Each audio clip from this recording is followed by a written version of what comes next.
प्रिय विद्यार्थियों नमस्कार। आज हम कक्षा 7 की प्रश्नावली 7.2 के सवाल करेंगे।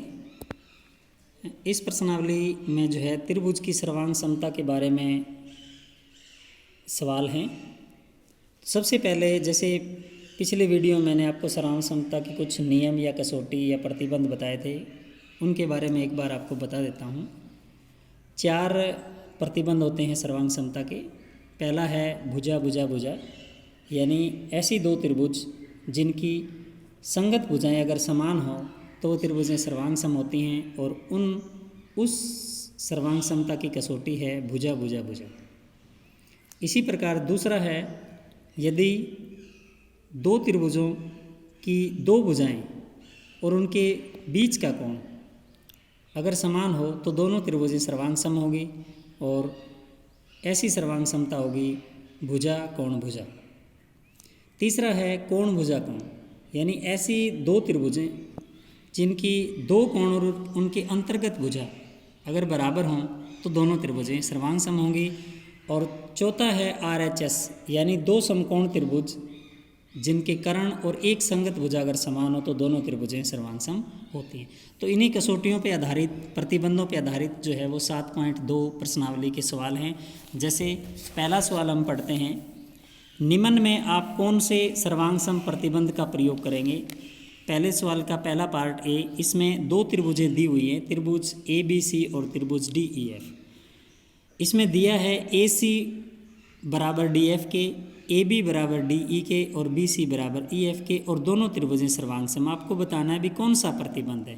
तो सवाल नंबर 1 के A भाग में दो त्रिभुजों की तीनों भुजाएं आपस में बराबर हैं, तो इसलिए इसमें जो सर्वांग समता प्रतिबंध होगा वो होगा भुजा भुजा और भुजा।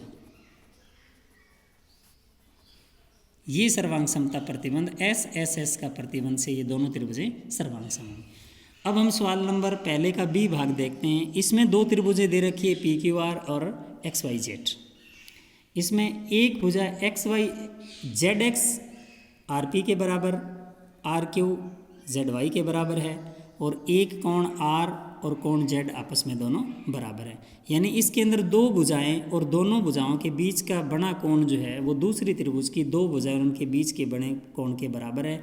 इसलिए इन दोनों त्रिभुजों में जो सर्वांग समता का प्रतिबंध होगा वो होगा, D पार्ट में हम लिखेंगे भुजा कोण भुजा, भुजा कोण भुजा, यानी SAS प्रतिबंध से दोनों सर्वांग सम है।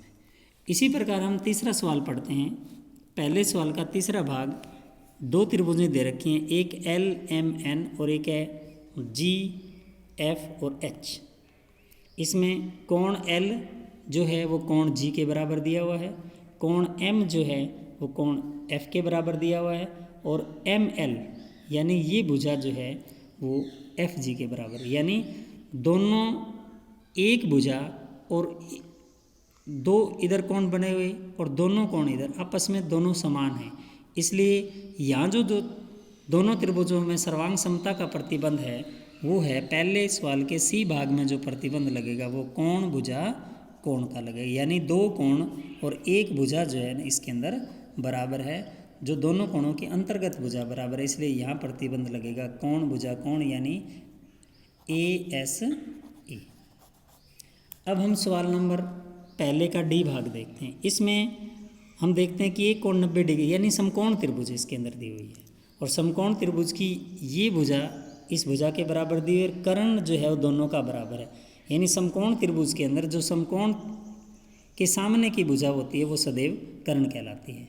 तो इस दोनों त्रिभुजों के अंदर जो है वो सर्वांग समता की जो कसौटी होगी वो होगी RHS। पहले सवाल के D भाग में जो कसौटी है वो RHS, यानी समकोण त्रिभुज की कसौटी इसके अंदर लगेगी। तो इस प्रकार पहले सवाल के सारे भाग हमने कर लिए। अब सवाल नंबर 2 देखते हैं।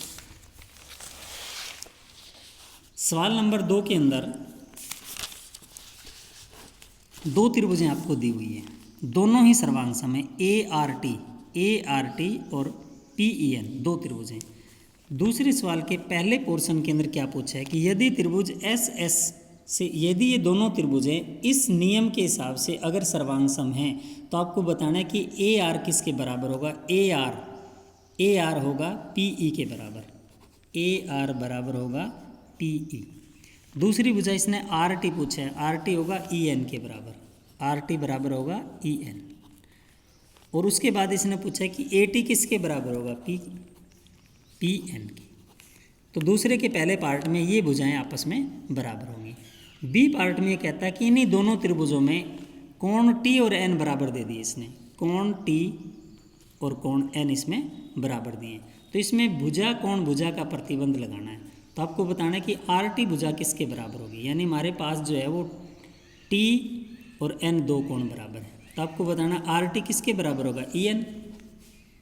आर टी भुजा किसके बराबर होगा, ई और एन की।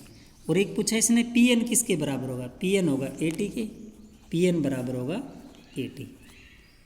उसके बाद थर्ड पोर्शन के अंदर इसने ए टी बराबर पी एन दे दिया। अब इसने बता दिया कि ए टी भुजा जो है पी एन के बराबर है और प्रतिबंध हमें लगाना है ए एस ए, यानी दो कोण इस समान भुजा के अंतर्गत दोनों कोण इसमें बराबर होने चाहिए।